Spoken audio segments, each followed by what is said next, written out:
आज के वीडियो में संघ कार्डेटा अर्थात फाइलम कार्डेटा के बारे में संपूर्ण जानकारी चित्र से समझाएंगे। तो पूरी जानकारी के लिए मेरा पूरा वीडियो लास्ट तक देखिए और यदि अभी तक हमारे चैनल को सब्सक्राइब ना किया हो तो सब्सक्राइब जरूर कर लीजिए। चलिए सबसे पहले कार्डेटा शब्द का अर्थ समझ लेते हैं।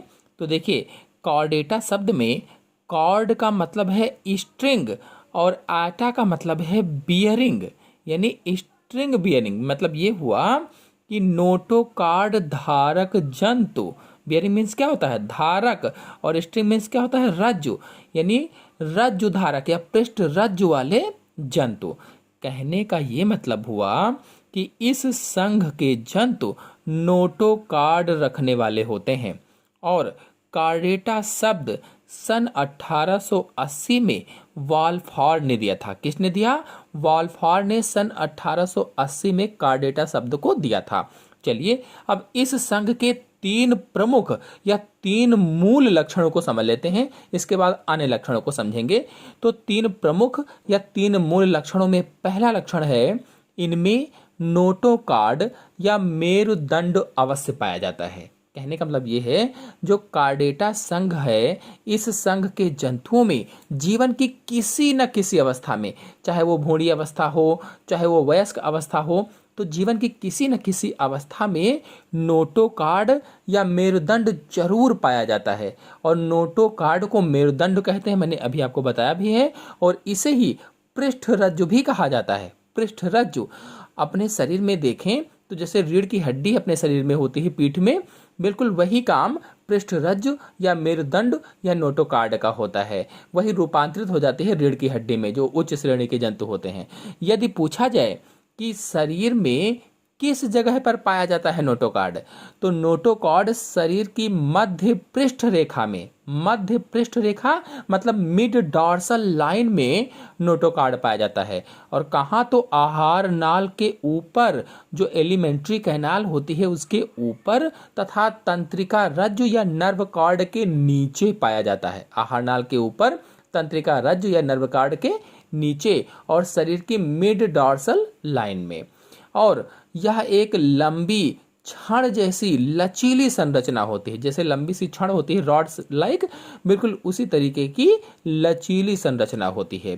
फिर दूसरा मूल लक्षण है, इनमें केंद्रीय तंत्रिका तंत्र पाया जाता है, यानी कि सेंट्रल नर्वस सिस्टम प्रेजेंट होता है, या कह लो कि पृष्ठीय नाल तंत्रिका रज्जु पाया जाता है, या डॉर्सल ट्यूबुलर नर्व कॉर्ड इसमें मिलता है। और ये जो केंद्रीय तंत्रिका तंत्र है, ये केंद्रीय तंत्रिका तंत्र एक खोखली नली के रूप में पाया जाता है, खोखली नली के रूप में।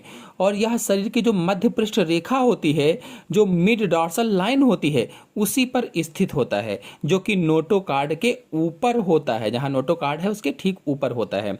और जो उच्च श्रेणी के जंतु होते हैं, यानी जो उच्च श्रेणी के कार्डेट होते हैं, उनमें इसका जो अगला सिरा होता है वो मस्तिष्क अथवा ब्रेन का निर्माण करता है, मस्तिष्क या ब्रेन का। और जो शेष भाग होता है वो रीढ़ रज्जु का निर्माण करता है। रीढ़ रज्जु या कशेरुक दंड भी आप कह सकते हैं। फिर तीसरा मूल लक्षण है कि इन जंतुओं में ग्रसनी तथा क्लोम दरारें पाई जाती हैं, या ग्रसनी क्लोम दरारें पाई जाती हैं। कहने का मतलब ये है कि सभी कार्डेट्स में, जितने भी कार्डेट हैं, इनके अंदर जितने भी जंतु पाए जाते हैं, इन जंतुओं के जीवन की किसी न किसी अवस्था में ग्रसनी, दोनों पार्श्वों में जो भित्तियां ग्रसनी में होती है उसमें क्लोम दरारें अवश्य पाई जाती हैं। और ये जो क्लोम दरारें होती हैं, जो गिल्स होती हैं, ये श्वसन में सहायता करती हैं, रेस्पिरेशन में हेल्प करती हैं। और जो निम्न कोटि के कशेरुकी जंतु होते हैं, इन जंतुओं में जीवन पर्यंत ग्रसनी क्लोम दरारें बनी रहती हैं, गिल्स बने रहते हैं। जैसे मछलियां हैं तो मछलियों में श्वसन के लिए क्लोम पाई जाती हैं, दरारें या गिल्स पाई जाती हैं जिनसे श्वसन करती हैं।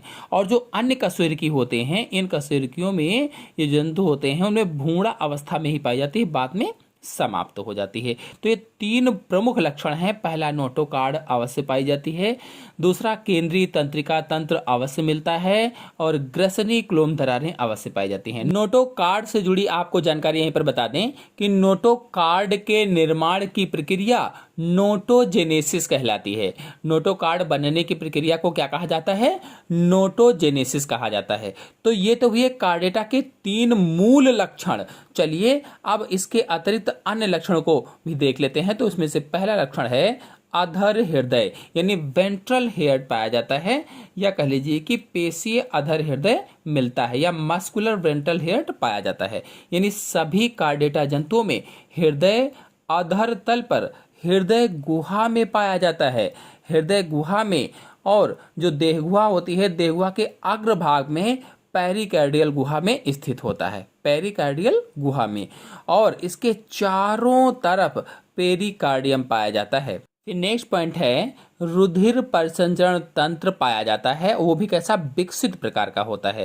यानी नॉन कार्डेटा के विपरीत जो कार्डेटा हैं, इन कार्डेटा में रुधिर परिसंचरण तंत्र पाया जाता है और विशेष प्रकार की नलिकाओं में रुधिर बहता है। और रुधिर की लाल जो रुधिर कणिकाएं होती हैं, जो आरबीसी होती हैं, उसमें हीमोग्लोबिन पाया जाता है। और हीमोग्लोबिन के कारण ही रक्त जो होता है वो लाल दिखाई देता है, और यही हीमोग्लोबिन ऑक्सीजन का परिवहन भी करता है। फिर नेक्स्ट पॉइंट है यकृत निवाहिका तंत्र या यकृत पोर्टल तंत्र पाया जाता है, यानी हिपैटिक पोर्टल सिस्टम पाया जाता है। जो कार्डेट्स हैं, कार्डेट्स में आहार नाल से रुधिर लाने वाली या खून को लाने वाली जो सिरा है, हृदय में न जाकर यकृत में जाती है, और इस प्रकार यह यकृत पोर्टल तंत्र बनाती है।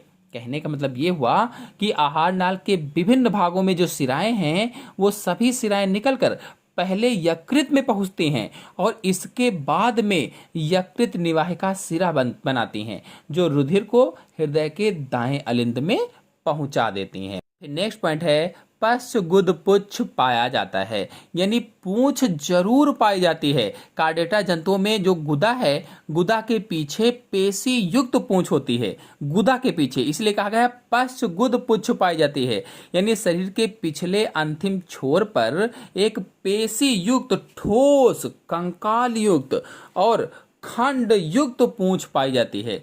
खंड युक्त मतलब ये हुआ जो कार्डेटा है, कार्डेटा जंतुओं में गुदा के पीछे पेशी युक्त पूंछ होती है, इतना समझिए। और जो कुछ जंतु होते हैं, कुछ जंतुओं में भ्रूण अवस्था के बाद ये पूंछ समाप्त हो जाती है, केवल भ्रूण अवस्था में रहती है और भ्रूण अवस्था के बाद पूंछ समाप्त हो जाती है। और कुछ जंतुओं में जीवन पर्यंत बनी रहती है, यानी कुछ में तो समाप्त हो गई लेकिन कुछ में जीवन पर्यंत बनी रहती है। तो ये कुछ प्रमुख लक्षण थे। चलिए अब कार्डेटा संघ का वर्गीकरण समझ लेते हैं कि क्या इसका वर्गीकरण होता है। तो देखिए इस चार्ट को देखिए, ये जो कार्डेटा संघ है, कार्डेटा संघ को 2 प्रमुख भागों में बांटा गया है। इसमें पहला है एक्रेनिया, या एक्रेनिया को प्रोटोकार्डेटा कहते हैं। एक्रेनिया को क्या कहा जाता है? प्रोटोकार्डेटा कहा जाता है। और दूसरा है क्रेनिया या क्रेनिएटा, या इसे ही वर्टिब्रेटा कहा जाता है। अब देखिए जो एक्रेनिया है या प्रोटोकार्डेटा है, इसमें खोपड़ी का अभाव होता है, खोपड़ी नहीं होती है इन जंतुओं में। और जो क्रेनिएटा है अथवा जो वर्टिब्रेटा है, इनमें खोपड़ी पाई जाती है। एक्रेनिया में क्रेनियम नहीं पाया जाता है, क्रेनियम एब्सेंट होता है, यानी खोपड़ी नहीं पाई जाती है। जबकि जो क्रेनिएटा है, इसमें क्रेनियम प्रेजेंट होता है या खोपड़ी पाई जाती है। फिर जो एक्रेनिया है अथवा जो प्रोटोकार्डेटा है, इसको 3 उपसंघों में बांटा गया है। 3, पहला है हेमिकार्डेटा, दूसरा है यूरोकार्डेटा और तीसरा है सिफाइलोकार्डेटा। एक्रेनिया या प्रोटोकार्डेटा को 3 उपसंघों में बांटा। पहला कौन सा है? हेमिकार्डेटा, दूसरा यूरोकार्डेटा, तीसरा सिफाइलोकार्डेटा।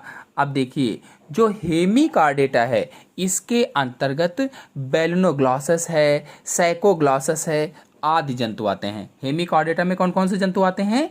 बेलिनोग्लॉसस है और सैकोग्लॉसस है, ये सभी जंतु आते हैं। जबकि जो यूरोकार्डेटा है, यूरोकार्डेटा के अंतर्गत हर्डमानिया है, पायरोसोमा है, मोलगुला है आदि ये जंतु आते हैं। और जो सिफाइलोकार्डेटा है, सिफाइलोकार्डेटा के अंतर्गत जैसे ब्रैंकियोस्टोमा है, एम्फीऑक्सिस है, ये सभी जंतु आते हैं। अब देखिए जो हेमिकार्डेटा है, इसके जंतु जो होते हैं उनका शरीर कृमि रूपी होता है, वॉर्म लाइक शरीर होता है और 3 भागों में बटा होता है, सुंड, कॉलर, धड़, ये 3 भागों में बटा होता है, कृमि रूपी शरीर होता है हेमिकॉर्डेटा में। और जो यूरोकॉर्डेटा है, यूरोकॉर्डेटा जंतुओं का शरीर थैलेनुमा होता है, जैसे थैला होता है, जैसे हार्डमेनिया है तो थैलेनुमा होता है, और शरीर के चारों ओर खोल होता है। कैसे थैलेनुमा होता है, हेमिकॉर्डेटा में कैसे था, कृमि रूपी था। जो यूरोकॉर्डेटा है इसमें शरीर कैसा होता है, थैलेनुमा होता है। और जो सिफेलोकॉर्डेटा है इनका शरीर कैसा होता है, तो मछली के समान होता है और मछली के आकार जैसा छोटा होता है, और इनमें तैरने के लिए पखने भी होते हैं। अब अगर क्रेनिएटा या वर्टिब्रेटा पर आया जाए तो क्रेनिएटा या वर्टिब्रेटा को 2 उपसंघों में बांटा गया है, एक तो एग्नैथा और दूसरा नैथोस्टोमेटा। जो एग्नैथा है, एग्नैथा में सबसे निम्न कोटि के कशेरुकी आते हैं, निम्न कोटि के, या कह लीजिए कि निम्न कोटि के क्रेनिएट आते हैं। और इन जंतुओं में नोटोकार्ड जो होती है वो जीवन पर्यंत बनी रहती है, क्योंकि निम्न कोटि के जो कशेरुकी हैं उनमें नोटोकार्ड जीवन पर्यंत बनी रहती है। मैंने आपको पहले ही बताया था, जैसे पेट्रोमाइजोन है, मिक्सिन है, ये सभी जंतु इसके अंतर्गत आते हैं। और जो नैथोस्टोमेटा है, नैथोस्टोमेटा में जो जंतु होते हैं ये कुछ विकसित होते हैं, और इनके जो जबड़े होते हैं जबड़े पूर्ण विकसित होते हैं, जबकि उसमें जबड़े पूर्ण विकसित नहीं थे, जबकि इसमें जबड़े पूर्ण विकसित होते हैं। और नोटोकार्ड के स्थान पर इसमें कशेरुक दंड पाया जाता है। नैथोस्टोमेटा में जो नोटोकार्ड होती है उसके स्थान पर क्या पाया जाता है, कशेरुक दंड पाया जाता है। और इसे 2 उप महावर्गों में बांटा गया है। 2 महावर्ग कौन से हैं, एक तो पिसीज और दूसरा टेट्रापोडा। पिसीज और टेट्रापोडा। अब जो पिसीज है, इस पिसीज के अंतर्गत मछलियां रखी गई हैं। मछलियां जो धारा रेखित शरीर वाली होती हैं या नौका रेखित शरीर वाली होती हैं, चाहे वो लेबिया हो, चाहे वो स्कोलियोडॉन हो, चाहे वो टारपीडो हो, ये सब इसके अंतर्गत आती हैं। लेबिया है, स्कोलियोडॉन है, टारपीडो है, हिपोकैम्पस है, ये सब किसके अंतर्गत आएंगी, पिसीज के अंतर्गत आएंगी। मछलियाँ जो होती हैं।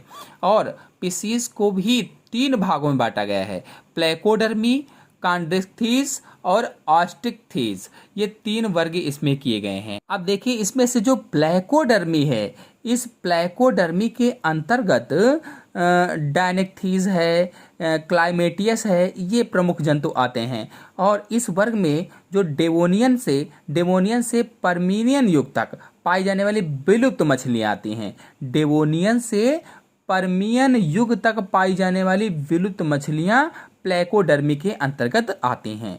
अब जो कॉन्ड्रिक्थिस है दूसरा वाला, तो इस वर्ग में शार्क, रेज, स्केट्स आदि आती हैं। शार्क, रेड्स, स्केट्स आदि मछलियाँ आती हैं। और इनका जो बाह्य कंकाल है वो प्लेकॉइड सल्कों का बना होता है, प्लेकॉइड सल्कों का, और पुच्छीय पखना असममित प्रकार का होता है।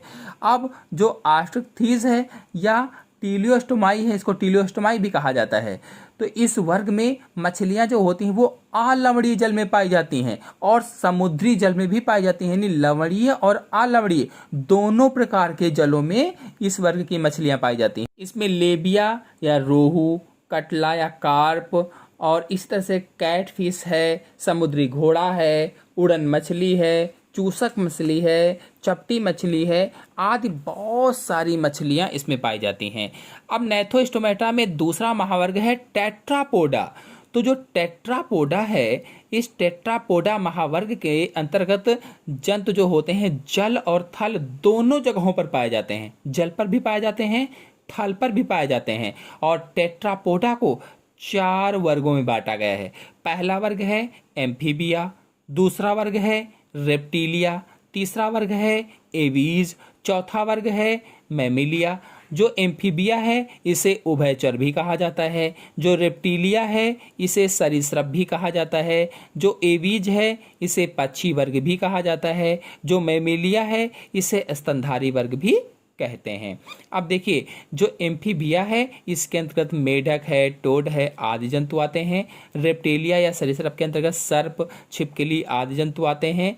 एवीज या पक्षी वर्ग के अंतर्गत तोता, चिड़िया, जितने भी पक्षी होते हैं वो सभी इसी के अंतर्गत आते हैं। और मैमेलिया वर्ग के अंतर्गत स्तनधारी जंतु आते हैं, जैसे चूहा है, शेर है, मनुष्य है, बंदर है, ये सब मैमेलिया के अंतर्गत आते हैं। यानी एम्फीबिया वर्ग जो है, एम्फीबिया वर्ग में जलीय और स्थलीय दोनों प्रकार के आवासों में रहने वाले जंतु पाए जाते हैं। और ऐसे जंतु जो जल में भी पाए जाते हैं और स्थल में भी पाए जाते हैं उन्हें जल स्थलचर कहते हैं, या उभयचर कहा जाता है, या एम्फीबियन कहा जाता है, एम्फीबियन। और जो रेप्टेलिया हैं ये प्रथम एमनियोटिक पृष्ठवंशी हैं। रेप्टेलिया या कह लीजिए कि जो सरीसृप है ये प्रथम एमनियोटिक पृष्ठवंशी हैं जो अनिश्चित काल तक पानी से बाहर रह सकते हैं, अनिश्चित काल तक। और मीसोजोइक युग में लगभग 300 लाख वर्षों तक भूमि पर इनका पूर्ण आधिपत्य रहा है। अब इसे भी कई भागों में बांटा गया है, लेकिन उन भागों के बारे में हम लोग नहीं जानेंगे। इसके अलावा एवीज या पक्षी वर्ग की अगर बात की जाए तो इसमें पक्षियों का शरीर पिच्छों यानी पंखों से ढका रहता है और अग्रपाद पंखों में इसके बदल जाते हैं। तो ये पक्षी इसके अंतर्गत जितने भी हैं वो सभी आ जाएंगे। और इसके बाद जो मैमेलिया है, जो स्तनधारी वर्ग है, स्तनधारी वर्ग में जैसे मनुष्य है, आधे मैंने सभी बताए हैं, आते हैं। तो फाइलम कार्डेटा में ये जितने भी वर्ग मैंने बताए हैं और इन वर्गों में जितने भी जंतु आते हैं उन सब के बारे में संपूर्ण जानकारी एक एक करके वीडियो आपको मिलता रहेगा। और आप लोग अच्छे से देखते रहिएगा, वीडियो को लाइक और शेयर भी करिएगा। तो आज के अंक में इतना ही। अगले अंक की जानकारी के लिए मेरे चैनल को सब्सक्राइब कर लीजिए। धन्यवाद।